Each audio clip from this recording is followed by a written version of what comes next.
В Абхазии установлена нулевая ставка НДС на услуги, оказываемые оператором аэропорта при международных воздушных перевозках иностранным авиакомпаниям. На первом заседании осенней сессии парламента депутаты внесли изменения в закон о налоге на добавленную стоимость. Поправки приняты в окончательном чтении. При рассмотрении данного законопроекта в мае месяце, когда комитет поддержал данную инициативу, было оговорено условие, что после того, как будет реализована эта норма, аэропорт заработает, что правительство разработает и представит все те услуги, которые были включены в перечень правительства, что они будут оформлены в виде законопроекта, чтобы исчерпывающий перечень устанавливал именно парламент.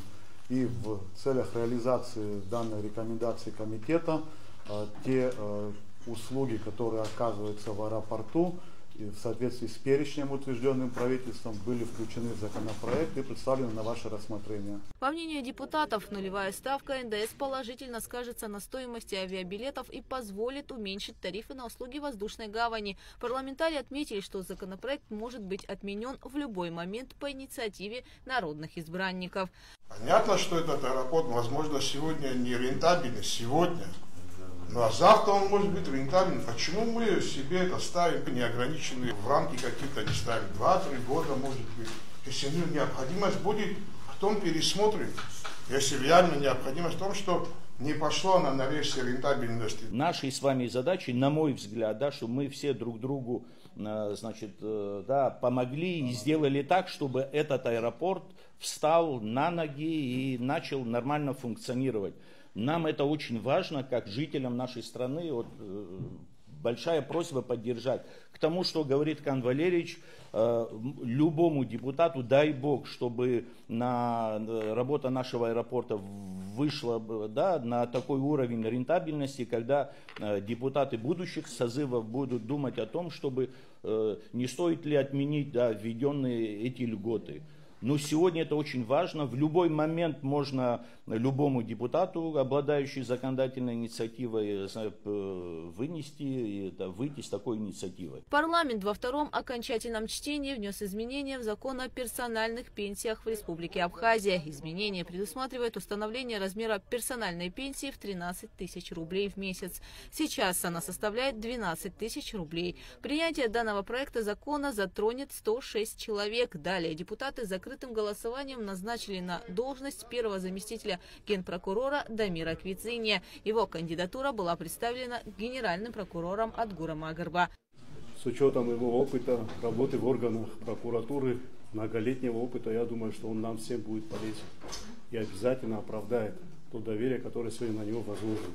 Большое спасибо всем депутатам, присутствующим и поддержавшим кандидатуру Дамира Квицыния. Спасибо.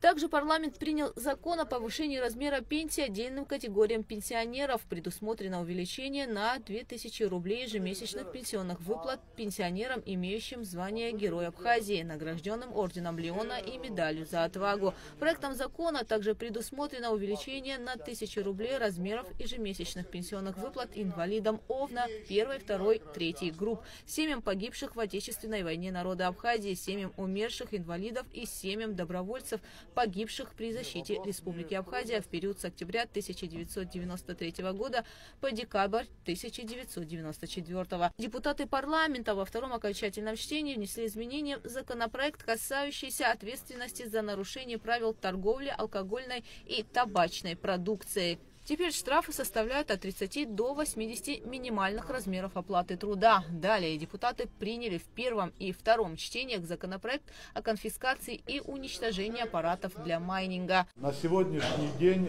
конфисковано более 4000 аппаратов, которые хранятся на складе Госкомитета по стандартам. После той нормы, которую вы приняли в 2024 году, и когда вступила в силу санкция о конфискации, с этого времени конфисковано по решениям суда более 2000 аппаратов. Парламент внес изменения в Кодекс об административных правонарушениях, который предусматривает применение штрафных санкций в отношении водителей транспортных средств при превышении скорости движения. Действующая норма от 10 до 30 км в час предлагается в данном законопроекте от 20 до 40 км в час. То есть участнику движения предоставляется возможность, может автомобиль не очень исправлен, да, дается дополнительные 10 км в час, в рамках которого он может превысить данную скорость. Следующий вопрос касался туристической индустрии и санитарных норм на местах общественного питания. Раньше закрыть заведение за нарушение санитарных условий могли на 90 дней. Согласно решению депутатов, теперь этот срок составляет 30 дней. Мне кажется, что 30 суток вполне достаточно для исправления большинства проблем, которые есть в тех или иных объектах. Если они не исправят их, если они не исправят эти проблемы, их всегда можно приостановить еще раз. Народные избранники включили часть имущественного комплекса туристической гостиницы «Амткел» в городе Сухум по улице Кабардинская в перечень объектов, подлежащих приватизации и утверждению условий приватизации. Гугу Савардания, Камила Джопуа, Абхазское телевидение.